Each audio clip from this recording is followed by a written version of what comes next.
Hello, আসসালামু আলাইকুম। আশা করি সবাই ভালো আছেন। আল্লাহর রহমতে আমিও অনেক ভালো আছি, আপনাদের দোয়া এবং ভালোবাসায়। আজকের ভিডিওতে থাকছে মেহেরপুর শহরে কোথায় কোথায় ঘুরেছি সেই সকল ভিডিও। আশা করি আপনাদের অনেক ভালো লাগবে।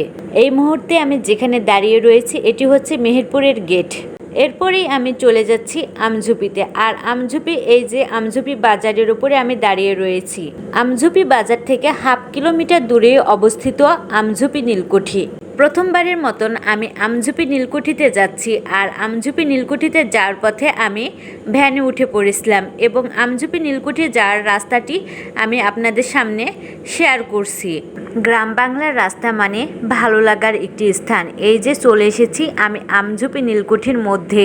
ভেবেছিলাম আজ আমি আমঝুপি নীলকুঠিটা ভালো মতন ঘুরবো, যেহেতু প্রথমবারের মতন এসেছি, কিন্তু কপাল খারাপ হলে যা হয় আর কি।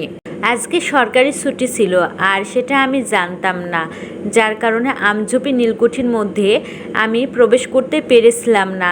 বাইরে থেকে ঘোরাঘুরি করে আমি বাসায় চলে আসি।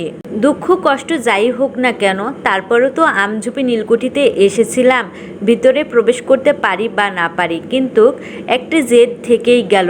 নেক্সট টাইম আসলে ফ্যামিলির সাথে আসব এবং সবাইকে এই জায়গাটা ঘুরে নিয়ে যাব।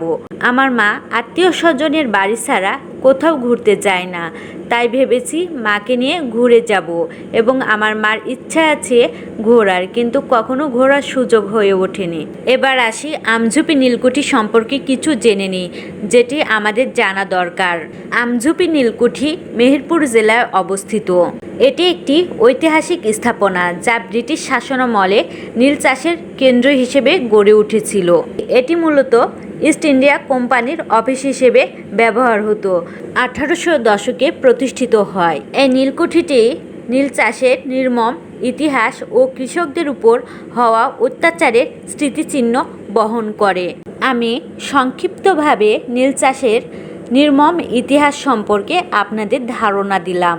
এই হচ্ছে আমার আমঝুপি ঘোরাঘুরির ভিডিও এবং আমঝুপি থেকে আমি বের হয়ে সোজা গাংনী বাজারে চলে আসি এবং গাংনী বাজারে এসে আমি একটি ড্রেস পছন্দ করি এবং সেটা আমি ক্রয় করে নিই।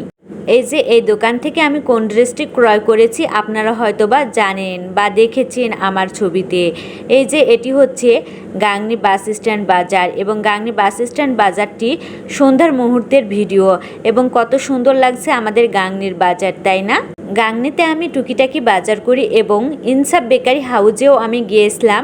নিজের টাকায় কেনাকাটা করার মজাটাই আলাদা, আর নিজের টাকায় কেনাকাটা করে সেই ড্রেসটি পরার মজাটাই অন্যরকম, তাই না? আপনাদের কাছে কেমন লাগে? আর নতুন নতুন ড্রেস পরতে কার না ভালো লাগে? আমার তো খুবই ভালো লাগে।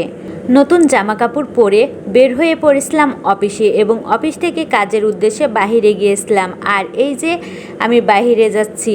আমার ভিডিওটি আপনাদের কাছে কেমন লাগছে সবাই কমেন্ট বক্সে কমেন্ট করে জানাবেন। আশা করি সবাই ভালো থাকবেন, সুস্থ থাকবেন। আজকে এই পর্যন্ত আমি শেষ করছি। আসসালামু আলাইকুম।